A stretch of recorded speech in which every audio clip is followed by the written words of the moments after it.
Hello, welcome to History A Unit 4.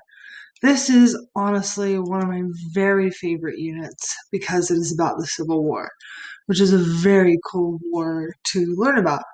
When I was teaching at my brick and mortar school, I actually took a trip for spring break one year.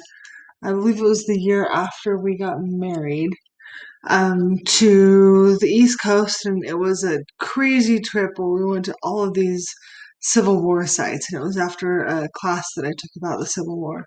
Anyway, it was so cool, and there was so much stuff that I learned, and it just really brought the war to life. And, oh, it was awesome. All right, so there's a lesson called A Nation Divides, and it talks about the beginning of the Civil War. What started the Civil War? The Civil War was started with the siege of Fort Sumter. Uh, um, Anyway, and I have actually been to Fort Sumter. That wasn't on my Civil War trip. That was another trip. But Fort Sumter is really small, okay? A lot of these places where Civil War battles took place are just incredibly huge. But Fort Sumter is incredibly small, really, which is kind of amazing, okay? So, and so many cool things, about the advantages of both sides and looking at how everything stood. And anyway, it's such an interesting war to see how it all came to pass. Suffocating the South.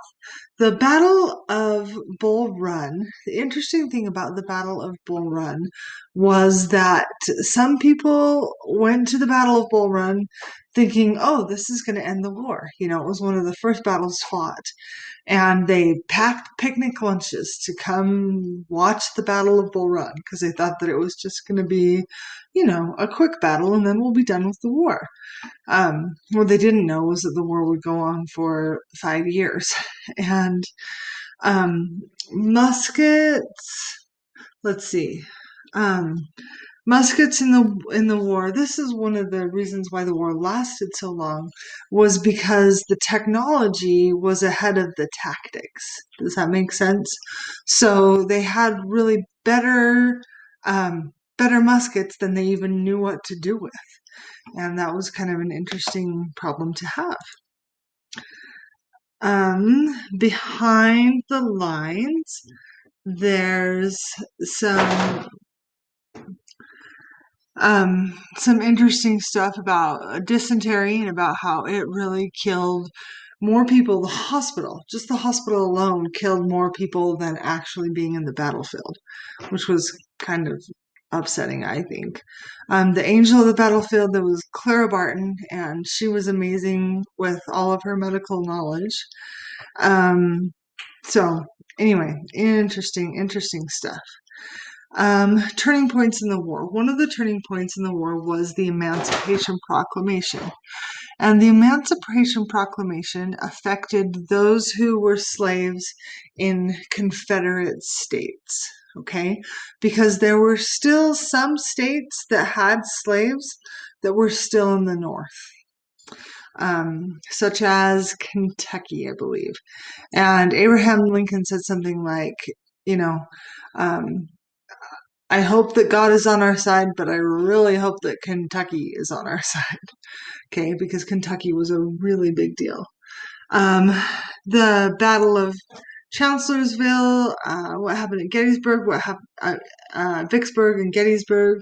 Vicksburg was where it really gave the Union control of the Mississippi River, and that was kind of a big deal at the time because there was a lot of stuff that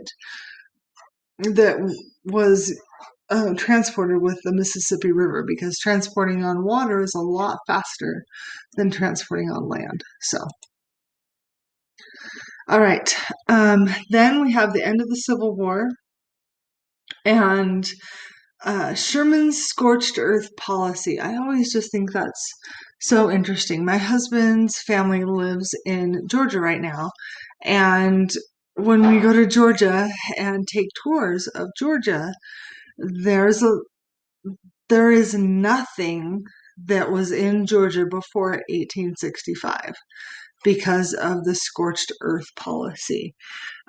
The scorched earth policy was that Sherman just went through the South, and from Atlanta to the ocean, and he scorched everything that was there.